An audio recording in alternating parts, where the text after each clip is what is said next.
Global માર્કેટ્સની updates જાણીએ સહયોગી નીરજ કંસારા પાસેથી. Neeraj, good morning. કઈ રીતે આજે સેટઅપ છે વૈશ્વિક બજારોનું? જી ગુડ મોર્નિંગ ચાંદીને. આજના દિવસે થોડાક સંકેત આપણને નબળા મળતા દેખાઈ રહ્યા છે. સૌથી પહેલાં તો અમેરિકાના બજારની ગઈકાલની વાત કરી લઈએ તો ગઈકાલે અહીંયા આપણને ઘટાડા તરફી કારોબાર જોવા મળ્યો હતો. જ્યાં આગળ જો ડાઓની અંદર ઓલમોસ્ટ 1% ઘટાડો આપણને 501 પોઈન્ટનો જોવા મળ્યો હતો. નાસ્ડેક 2% જેટલો ઘટ્યો. S&P 500 0.5% ઘટાડો હતો. છેલ્લા 2 દિવસથી તમે ખાસ કરીને વાત કરશો તો ત્યાં પણ તમને એક મોટા ઘટાડા તરફી કારોબાર જોવા મળ્યો હતો. એટલે એના પર એક ખાસ કરીને આપણે અહીંયાથી નજર ચોક્કસથી રાખવાની છે. બીજી તરફ તમે આવો જે નિવેદનો હવે અહીંયાથી આપણને પ્રખર રહેતા કે ખાસ કરીને ફોકસમાં રહેતા દેખાઈ રહ્યા છે. એની વાત કરી લઈએ તો ટ્રમ્પનું ટ્રુથ સોશિયલ પર ગઈકાલે ફરી પાછું નિવેદન આવ્યું.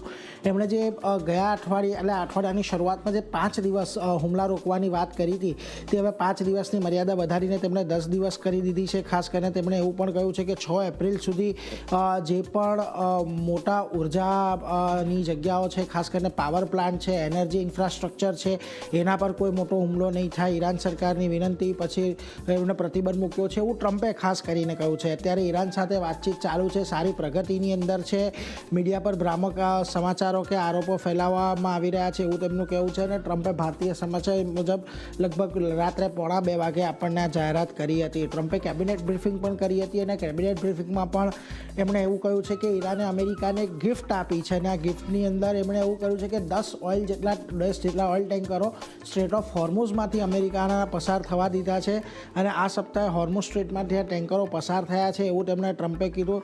જો કે બ્લુમબર્ગે એવો રિપોર્ટ આપ્યો છે કે ટેન્કર જે મોટા ટેન્કર ડેટા છે એમાંથી 8 ટેન્કરો પસાર થયા હોય એવા કોઈ પુરાવા અત્યારે ખાસ કરીને નથી મળી રહ્યા. એટલે બ્લુમબર્ગ જ ટ્રમ્પના દાવાને થોડોક અહીંયાથી ખોટો પાડી રહ્યો છે. બીજી તરફ ઈરાને ઘણી બધી શરતો ખાસ કરીને અમેરિકા સામે મૂકી હોવાના સમાચાર સામે આવી રહ્યા છે કે યુદ્ધ સમાપ્ત કરવા માટે તેમણે શરતો મૂકી છે. આ શરતોની અંદર ખાસ કરીને તેમણે એવું કહ્યું છે કે જે હુમલાઓ અને ટાર્ગેટ કિલિંગ અત્યારે કરવામાં આવી રહ્યું છે એનો અંત કરવામાં આવે. આ પછી કોઈ પણ પ્રકારનું યુદ્ધ નહીં થાય એ માટેની એક ગેરંટી આપવામાં આવે. યુદ્ધમાં જે નુકસાન અત્યાર સુધી ઈરાનને થયું છે તેની ખાસ કરીને નુકસાનની ભરપાઈ થવી જોઈએ અને સ્ટ્રેટ પરના ઈરાનના અધિકારોને માન્યતા આપવી જોઈએ. આ પ્રકારની શરતો ઈરાને મૂકી હોવાનું અત્યારે ખાસ કરીને આપણને સામે આવતું દેખાઈ રહ્યું છે. એટલે એના પર એક ફોકસ ખાસ કરીને રાખીશું. બીજી તરફ રોયટર્સ પર જે વિદેશ મંત્રી છે ઈરાનના તેમનું નિવેદન આપતું દેખાયું અબ્બાસ અરાકચીનું. એમણે કહ્યું છે કે યુએસ સાથે વાટાઘાટો કરવાનો કોઈ ઈરાદો નથી. ઉચ્ચ સ્તરે યુએસના પ્રસ્તાવની અત્યારે અમે સમીક્ષા કરી રહ્યા છીએ. જોકે વાટાઘાટો નહીં પરંતુ અત્યારે ખાલી મેસેજની આપ-લે ચાલી રહી છે અને એ પણ જે મીડિયેટર દેશો છે એમની વચ્ચે ખાસ કરીને આપણને અત્યારે આ વાટાઘાટો ચાલતી દેખાઈ રહી છે. એટલે એના પર એક ફોકસ ખાસ કરીને અહીંયાથી રાખવાનો છે. જોકે આ બધાની વચ્ચે આજે તમને એશિયાના બજારોની વાત કરી લઈએ તો એશિયાના બજારોમાં આજના દિવસે તમને થોડોક ઘટાડા તરફી કારોબાર જોવા મળી રહ્યો છે. એટલે એના પર એક ખાસ કરીને નજર રાખવાની.